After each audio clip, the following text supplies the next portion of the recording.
Here we are at March 3rd, 2025. Looks like we're at a bit of a turning point here in Santa Clarita real estate. This is brought to you by SantaClaritaOpenHouses.com. You can find every single listing there that is for sale currently, plus everything that has an open house being hosted. So please check that out. We also have Facebook pages, Instagram, TikTok, all that fancy stuff. So wherever you are online, including YouTube, you can definitely find us.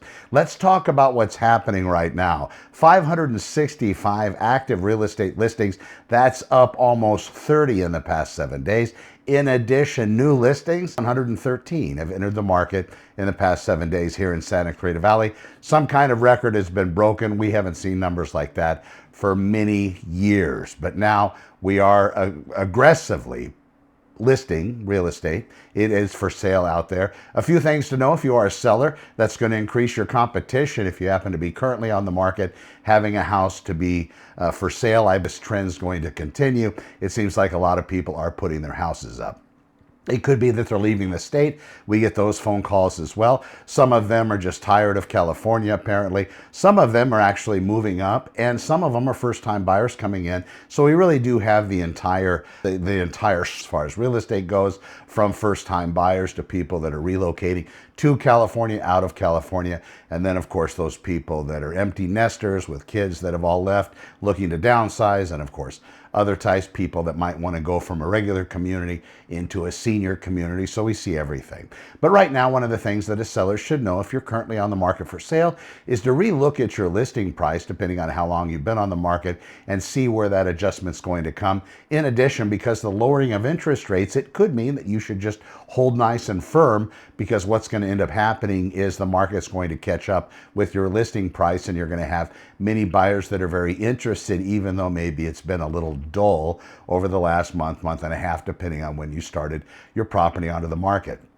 I will tell you that buyers, when they're looking for residential real estate, even if your house has been on the market a while, it's not going to make much difference, because they're going to look at your property, they're going to look at the value, and then they're going to write an offer accordingly. It'll then be up to you to whether you're going to counter, and typically most properties that have offers written are countered in that particular form, just because the actual sales agent is going to utilize people that they know and they trust in the execution of escrow and title insurance, those sorts of things. Other than that, the biggest concern that you'll have as a real estate seller is where you're going to respond with price, if in fact the price they offered or terms they offered aren't to your liking. You buyers out there, as you're going out and looking at real estate, I've been using the car salesman analogy a lot lately to try to explain as far as the buyer-broker agreements that you're typically going to be signing.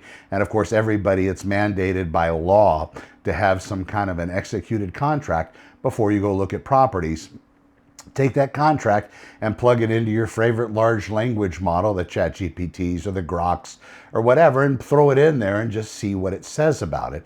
But ultimately, your agent should be able to explain it, and you yourself should also read it to make sure you know what you're going to be signing. Some of the highlights of those types of buyer-broker agreements, which everybody is going to have you sign, are going to be how long, what's the term, what type of properties, what locations. For example, if you're split between Simi Valley and Santa Clarita Valley, you're not really sure which one's going to really float your boat, and you're looking at both areas. It could be that the Santa Clarita Valley agent that you select isn't that familiar with Simi, and vice versa. Simi agent's not very familiar with Santa Clarita. And then you have Los Angeles, the northern end of LA. Maybe you're looking at Northridge, Porter Ranch, Granada Hills, Sylmar, those types of areas. Also, maybe those areas you're more comfortable with those local agents. It's going to depend. But I will tell you that most agents, when you talk to them, they're going to be experts in every single city all across Southern California. It's going to be up to you to see where they're located, what they say, and maybe look at some of their online content if they're posting stuff, except of course the selfies at the lake.